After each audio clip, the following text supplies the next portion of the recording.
नमस्ते बच्चों, आज हम आपका चैप्टर नंबर 6 जो उसका अध्ययन करेंगे। 6 नंबर चैप्टर है सरकार, केंद्र सरकार, जिसके बारे में हमें अध्ययन करना है। सबसे पहले हम देखेंगे कि सरकार किसको कहते हैं, इसका अर्थ क्या होगा और इसकी परिभाषा क्या होगी। सामान्य से अगर हम बात करेंगे तो राज्य के शासन संचालन का कार्य जो करती है, राज्य में जो व्यवस्थाएं बनाए रखती है जो संस्था, उसी को हम क्या कहते हैं, सरकार कहते हैं। फिर किताबी भाषा की अगर बात की जाए तो सरकार हम किसे कहेंगे कि राज्य क्या है। अपना जैसे भारत देश है या अपना राजस्थान राज्य है, ये क्या है, एक भावात्मक अवधारणा है कि ये हमारा राज्य राजस्थान है, दूसरा पड़ोसी राज्य पंजाब है, हरियाणा है, उत्तर प्रदेश है, महाराष्ट्र। ये क्या है, एक भावात्मक अवधारणा है। अमूर्त संस्था है, कोई मूर्त तो है नहीं, जैसे कोई व्यक्ति है जिसका नाम कुछ भी है, पता है ना कि इस व्यक्ति का नाम ये है, निश्चित तो है।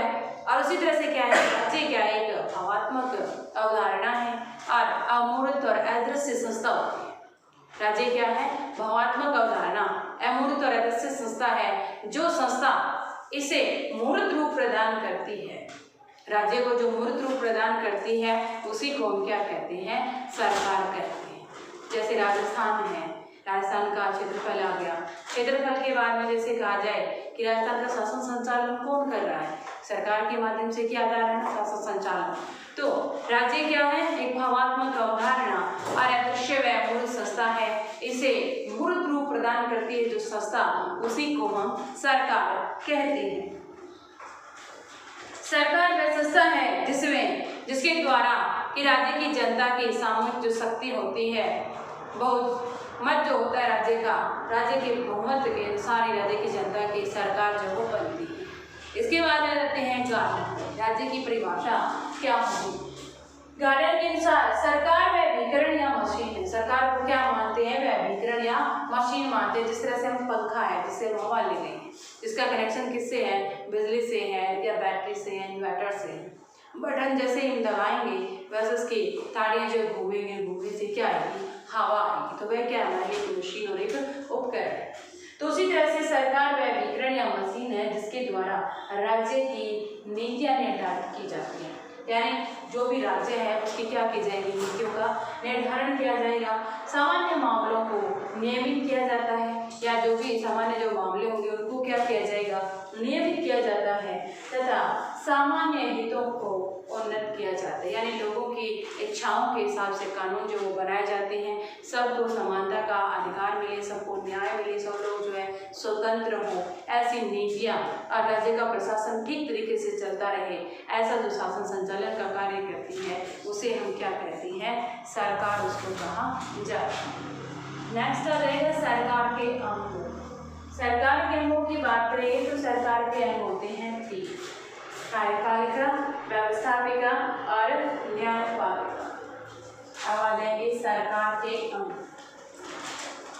सरकार के अंग जिस तरह से मानव शरीर के अंग होते हैं ना, आँख है, नाक है, कान है, हाथ है, पैर है, ये क्या है, सर है, ये हमारे शरीर के क्या है, अंग है। उसी तरह से सरकार है, सरकार के कितने अंग माने जाते हैं, 3 अंग जो है वो सरकार के माने जाते हैं। प्रथम इसमें आ जाएगा आपके व्यवस्थापिका। प्रथम अंग है व्यवस्थापिका। दूसरा अंग आ जाएगा कार्यपालिका। कार्यपालिका। और तीसरा इसका अंग आ जाएगा न्यायपालिका।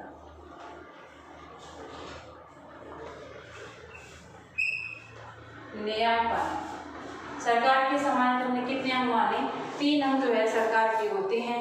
पहला है व्यवस्थापिका, दूसरा कार्यपालिका और तीसरा आ जाएगा न्यायपालिका। व्यवस्थापिका सरकार के तीनों अंगों में से प्रथम अंग माना जाता है। व्यवस्थापिका जो है तीनों अंगों में से प्रथम अंग है। व्यवस्थापिका तीनों अंगों में से प्रथम अंग है।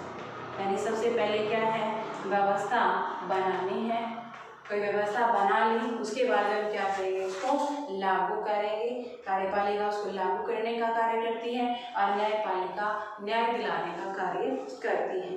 भारतीय राज्य व्यवस्था में व्यवस्थापिका का गठन जो है 2 अंगों पर किया गया।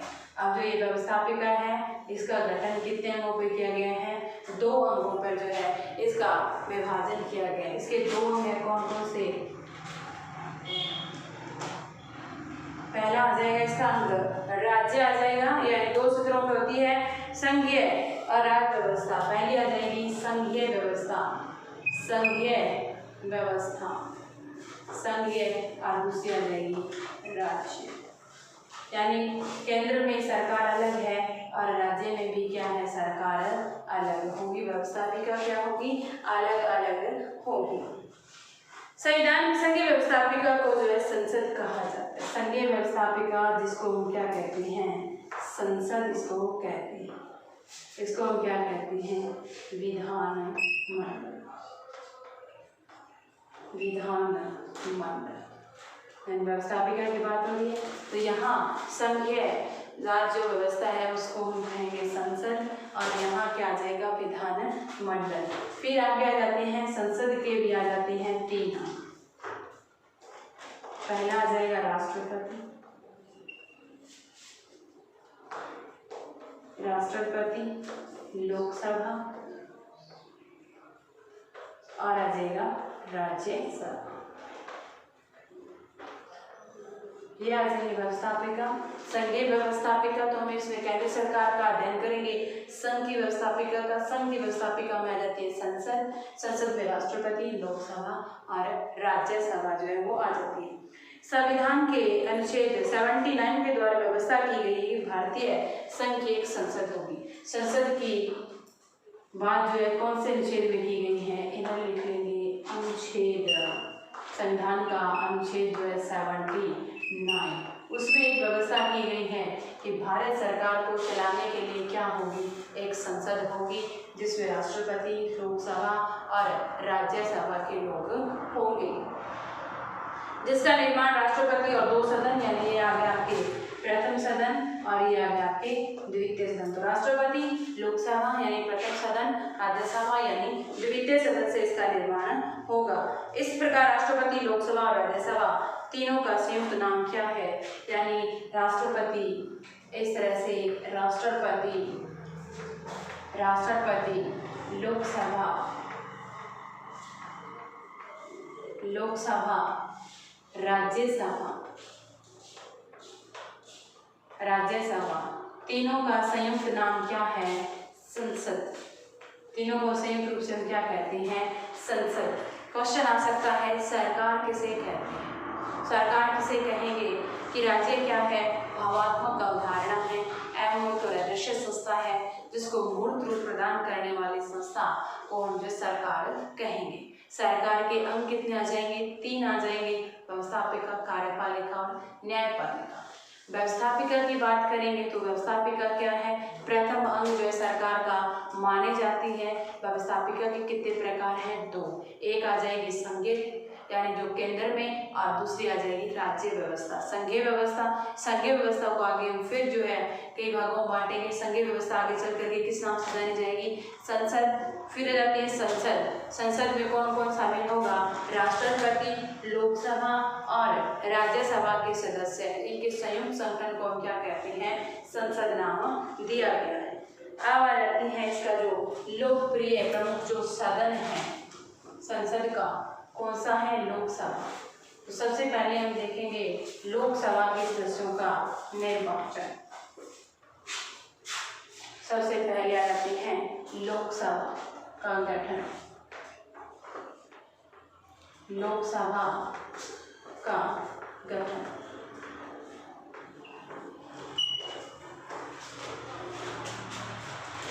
लोकसभा का गठन,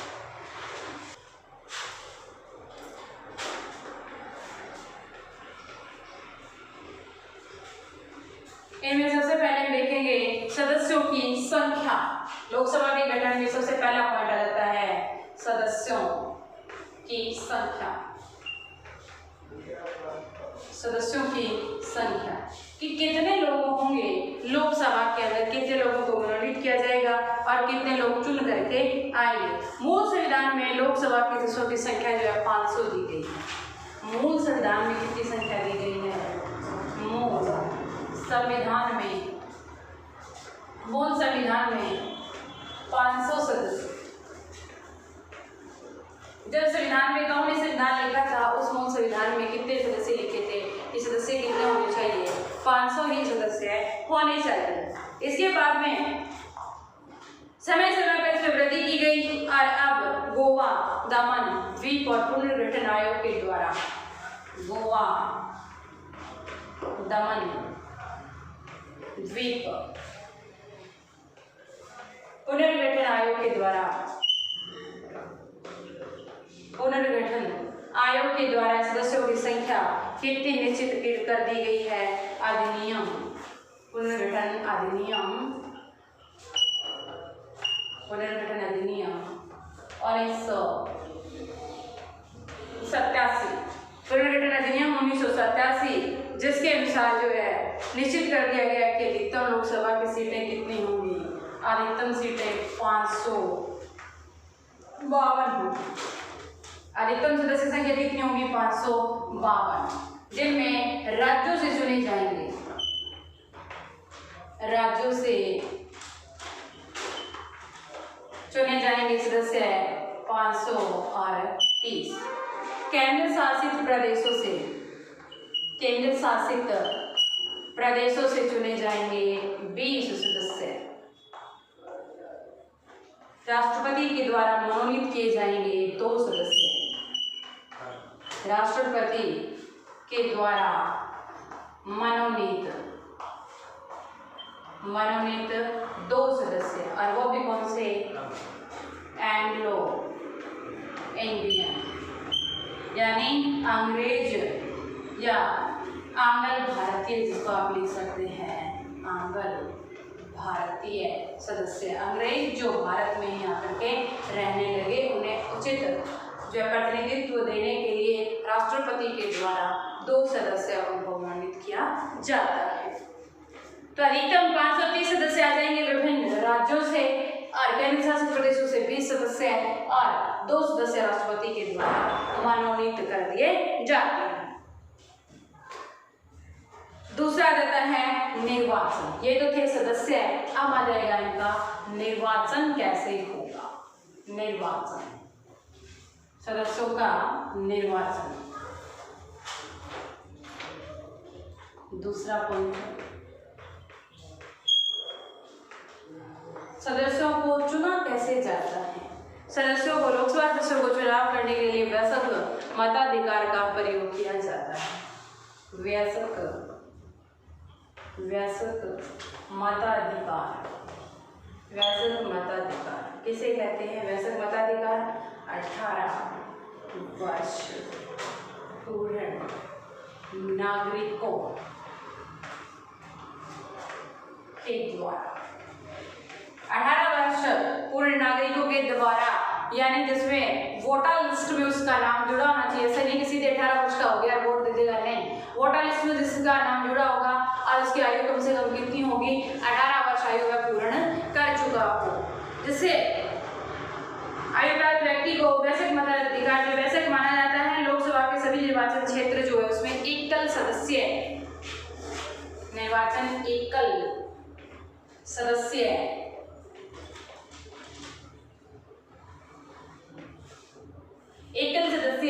मत पद्धति के द्वारा जो है एकल सदस्य जो है, इसका निर्वाचन क्षेत्र क्या रखा गया? निर्वाचन क्षेत्र एकल सदस्य रखा गया। एक निर्वाचन क्षेत्र से सीट कितनी है?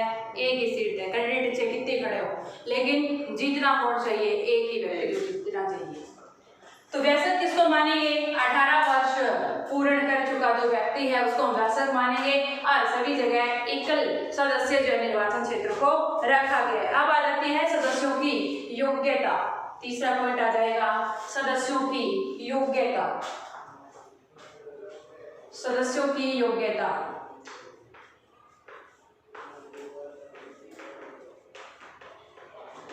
सदस्यों की योग्यता क्या होगी। जिस तरह से 10th क्लास का स्टूडेंट है उसकी योग्यता क्या है कि उसने 9th क्लास पास की है और वह आकर के कहाँ बैठा है, 10वीं क्लास में बैठा है। उसके पास 9वीं क्लास का पास का सर्टिफिकेट है कि उसके ने जो है ये क्लास उत्तीर्ण कर ली है, तो वह कौन सी क्लास में बैठ जाएगा, 9वीं क्लास में। 10वीं क्लास की मार्कशीट है वो बैठ जाएगा 11वीं क्लास में। तो उसी तरह से ये जो सदस्य हैं इनकी भी कुछ योग्यताएं होंगी। पहली होगी वह भारत का नागरिक हो, वह भारत का नागरिक हो, यानी विदेश से आया हुआ कोई भी व्यक्ति जो है ना, विदेशी व्यक्ति, वो चुनाव नहीं लड़ सकता, भारत का नागरिक हो।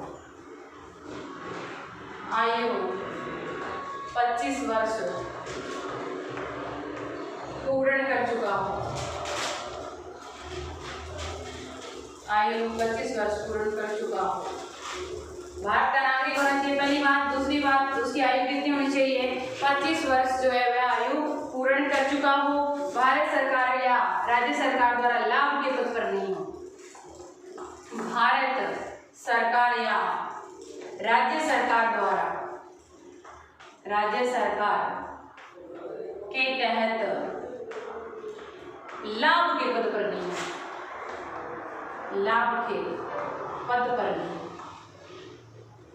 लाभ के पद से मतलब ये है कि नहीं हो कि वो उसे जो है सरकारी नौकरी नहीं लगा होना चाहिए हो, नहीं तो भारत सरकार के द्वारा और नहीं राज्य सरकार के द्वारा उसके पास गवर्नमेंट जॉब है वो नहीं होनी चाहिए। लास्ट योग्यता क्या आ जाएगी, न्यायालय द्वारा, न्यायालय द्वारा पागल या दिवालिया घोषित नहीं किया गया हो, पागल या दिवालिया, पागल या दिवालिया जो है वो घोषित नहीं किया जाना चाहिए। एक व्यक्ति जिसे न्यायालय ये कह दे कि इसकी मानसिक स्थिति जो है वो ठीक नहीं है, ये पागल है या ये एक ऐसा व्यक्ति है जिसके पास में संपत्ति के नाम पर कुछ भी नहीं है, दिवालिया है, तो वह भी नहीं होना चाहिए। 4 योग्यता होनी चाहिए, वह भारत का नागरिक होना चाहिए, आयु 25 वर्ष पूर्ण होनी चाहिए, भारत सरकार राज्य सरकार के द्वारा लाभ के पद पर नहीं होना चाहिए और न्यायालय के द्वारा पागल या दिवालिया घोषित नहीं होना चाहिए। चौथा पॉइंट आ जाएगा कार्यकाल, लोकसभा का कार्यकाल,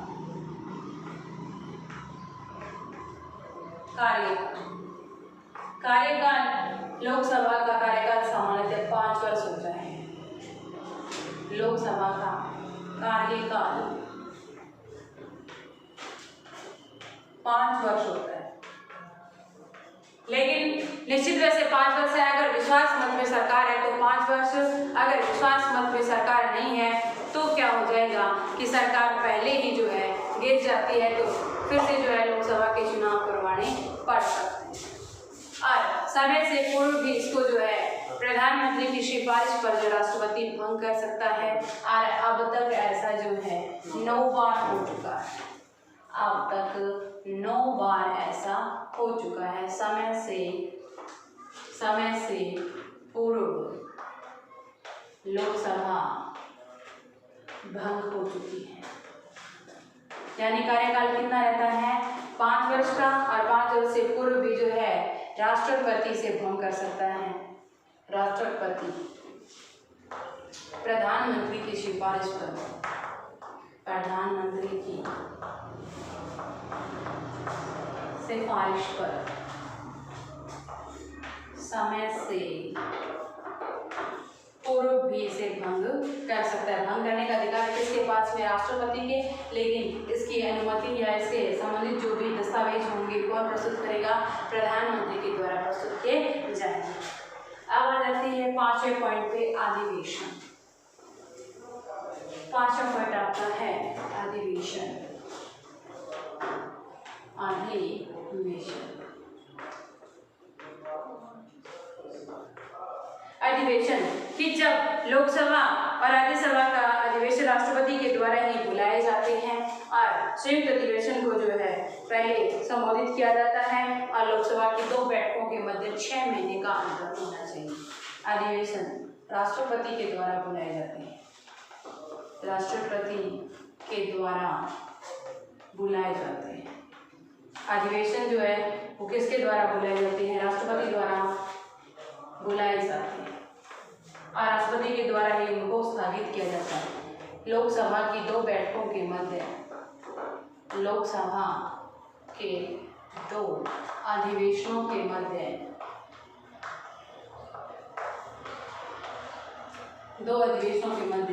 6 माह का अंतर होना चाहिए। वैसे लोकसभा के अधिवेशन जो है 3 एक लगभग अधिवेशन बुलाए जाते हैं, शीतकालीन अधिवेशन, मानसून अधिवेशन और ग्रीष्मकालीन अधिवेशन। इसके बाद आ जाती है अध्यक्ष लोकसभा के पदाधिकारी। 5 नंबर हो गया आपके अधिवेशन। तो राष्ट्रपति के द्वारा ही लोकसभा का अधिवेशन बुलाया जाता है, स्थगित किया जाता है। वर्ष में 2 बैठकें होना आवश्यक है। प्रत्येक बैठक के मध्य 6 महीने का अंतर होना चाहिए।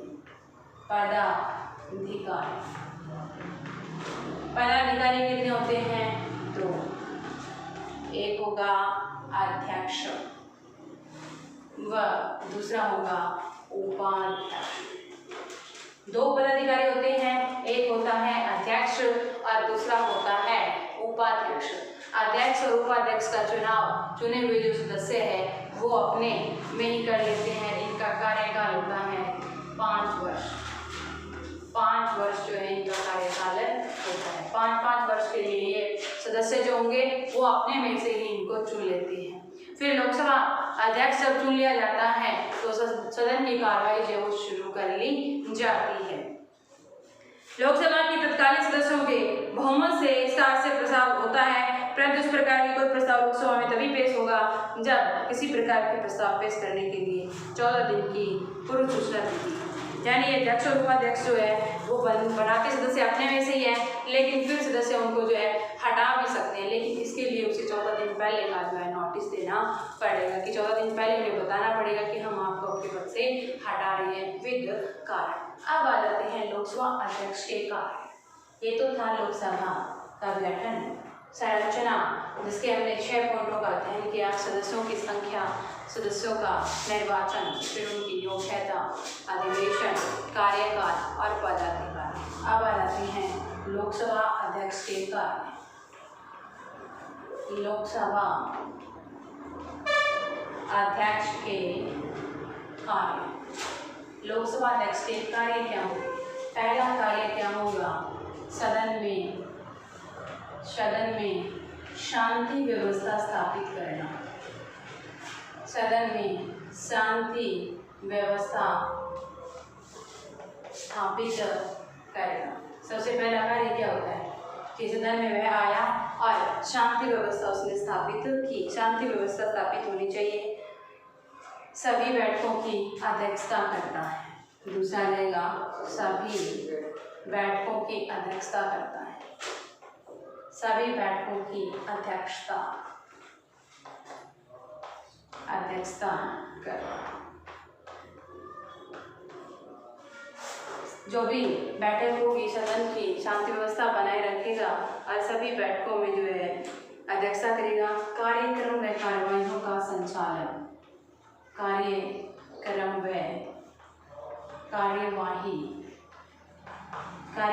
कार्यवाहियों का संचालन।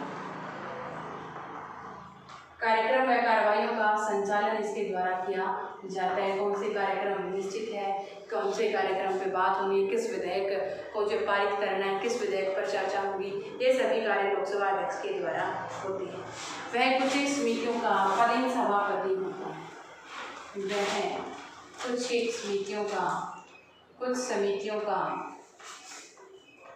समितियों का पदेन सभापति।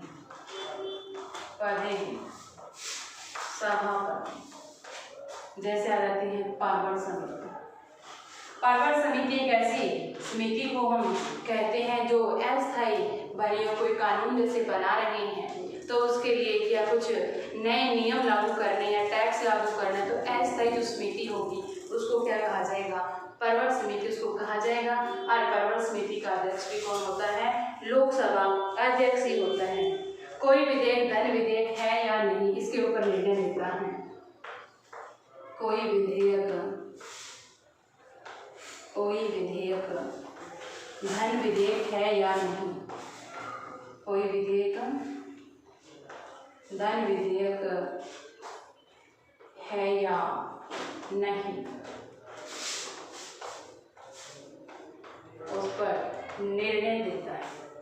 लोकसभा अध्यक्ष क्या करता है कि कोई विधेयक जो प्रस्तुत हो रहा है लोकसभा में वो धन विधेयक है अथवा नहीं, इस संबंध में वह अपना निर्णय देता है। लास्ट आ जाएगा संसद और राष्ट्रपति के बीच पत्र व्यवहार का कार्य। संसद व राष्ट्रपति के मध्य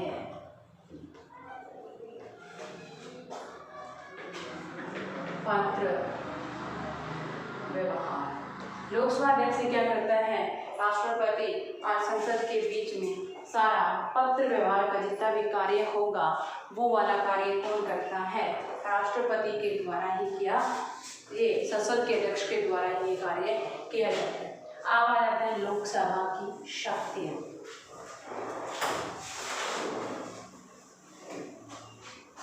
लोकसभा की शक्तियाँ, लोकसभा की शक्तियाँ। सबसे पहली शक्ति आ जाएगी विधायी शक्ति, विधायी शक्ति। दूसरी आ जाएगी वित्तीय शक्ति, वित्तीय शक्ति। दूसरी आ जाएगी आपके वित्तीय शक्ति। तीसरी आ जाएगी संविधान में संशोधन की शक्ति, संविधान में संशोधन की शक्ति, संविधान में संशोधन की शक्ति। चौथी आ जाएगी प्रशासनिक शक्तियाँ,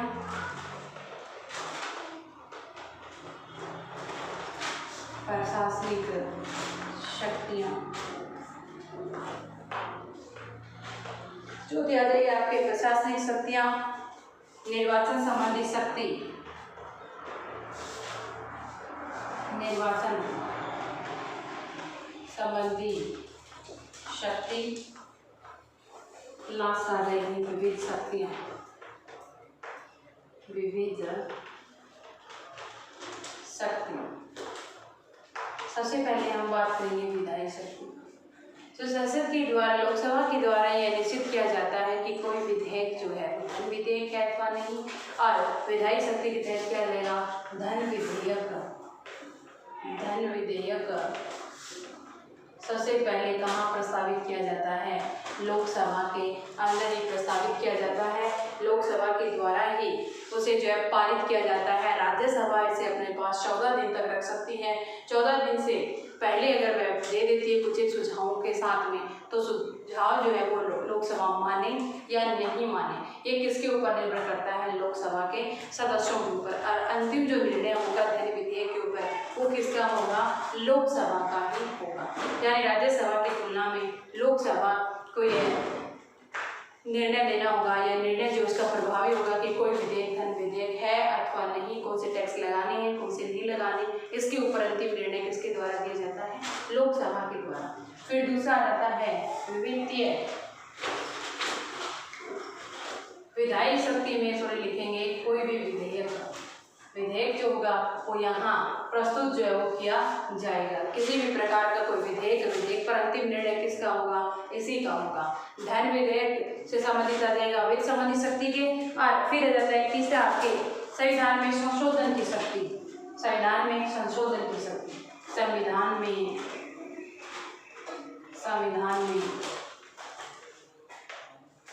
में संशोधन का प्रस्ताव, संविधान में संशोधन का प्रस्ताव जो है वो सबसे पहले कहाँ प्रस्तुत किया जाता है, लोकसभा में। क्या सुधार करने हैं, क्या जो है इसमें संशोधन करना है।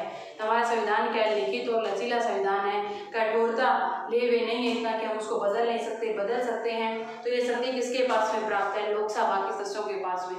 कि कोई सुधार करना है तो वह कौन कर सकता है, लोकसभा के। जैसे पहले संपत्ति का जो कानून बना हुआ था, संपत्ति का जो अधिकार था, उसमें ऐसा था कि जो भी व्यक्ति है वह अपनी मर्जी से अपनी संपत्ति जो है किसी को भी जो है नाम जो करवा सकता था। लेकिन अब ऐसा नहीं, क्योंकि उसके जितने भी बच्चे हैं उन सभी बच्चों को जो है संपत्ति के अधिकार को, कानूनी अधिकार को बना दिया गया। ये कानूनी अधिकार बनाया किसने, लोकसभा ने। फिर आ जाती है प्रशासनिक शक्तियाँ।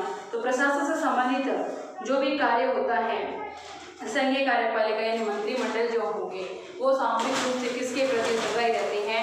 लोकसभा के प्रति। एक ही मंत्री के विरुद्ध अगर अविश्वास प्रस्ताव पारित हो जाता है तो संपूर्ण मंत्रिमंडल को जो है इस्तीफा देना पड़ता है।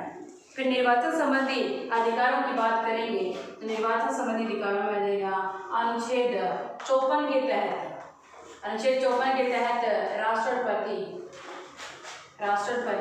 व उपराष्ट्रपति का जो चुनाव होगा इसमें कौन भाग लेता है? लोकसभा, राज्यसभा, राज्यों के विधानमंडल के जो सदस्य होते हैं, निर्वाचित जो सदस्य होते हैं, उनके साथ में मिलकर के ये राष्ट्रपति और उपराष्ट्रपति के चुनाव में जो है भाग लेते हैं और उपराष्ट्रपति का चुनाव जो वो करते हैं। और राष्ट्रपति उपराष्ट्रपति के ऊपर जो महाभियोग इन्हीं के द्वारा लगाया जाता है। विशेष अधिकार से आ जाएगा विशेष प्रक्रिया के द्वारा, विविध शक्तियों में क्या आ जाएगा? विशेष प्रक्रिया के द्वारा राष्ट्रपति पर महाभियोग,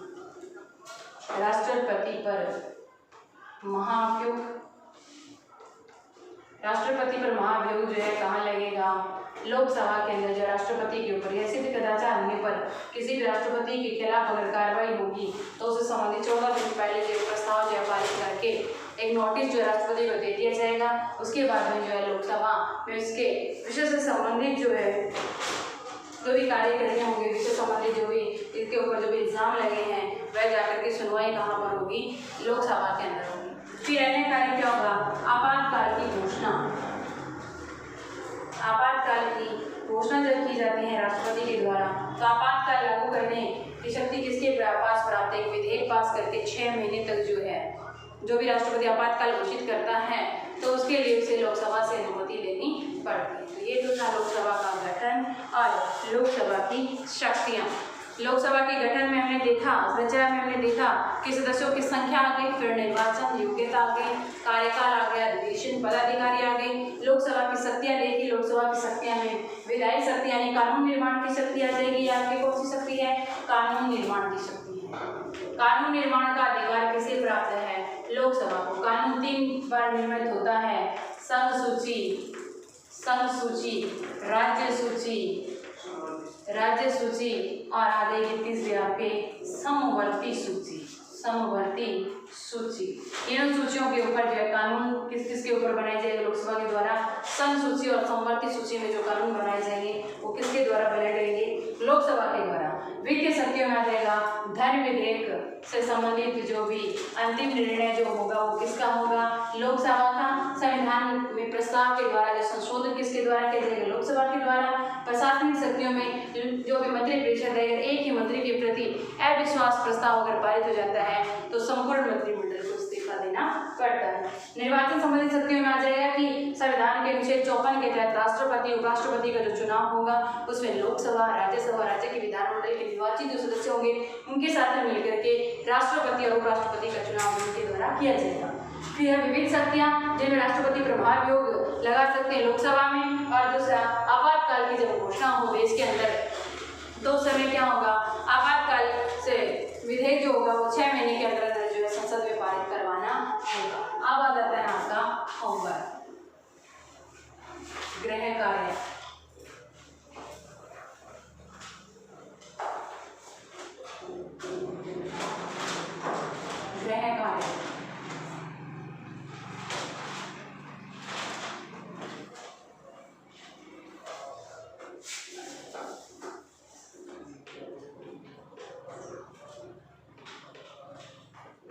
प्रश्न नंबर 1 आ जाएगा, सरकार किसे कहेंगे?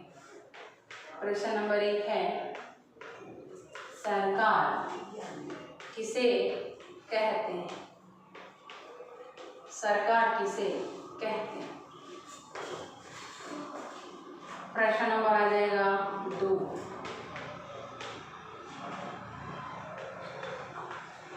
सरकार के अंग कितने हैं?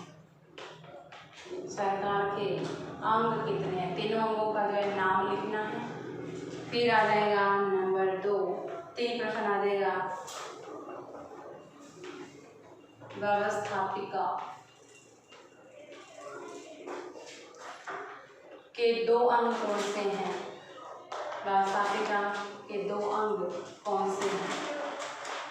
व्यवस्थापिका के 2 अंग हैं, कौन कौन से 2 अंग? पहला है संघीय व्यवस्था और दूसरी आ जाएगी राज्य व्यवस्था। प्रश्न नंबर लिखेंगे 4। लोकसभा के सदस्य की योग्यता क्या है? लोकसभा सदस्य की योग्यता क्या है? लोकसभा का जो सदस्य चुना जा रहा है उसकी योग्यता क्या है? 4 योग्यताएं जो लिखनी है आपको। भारत का नागरिक होना चाहिए, सरकारी जो है जॉब नहीं होनी चाहिए, न्यायालय के द्वारा पागल या दिवालिया घोषित नहीं होना चाहिए, और लास्ट में आपके आ जाएगा तो उसकी आयु 25 वर्ष पूर्ण कर चुका हो।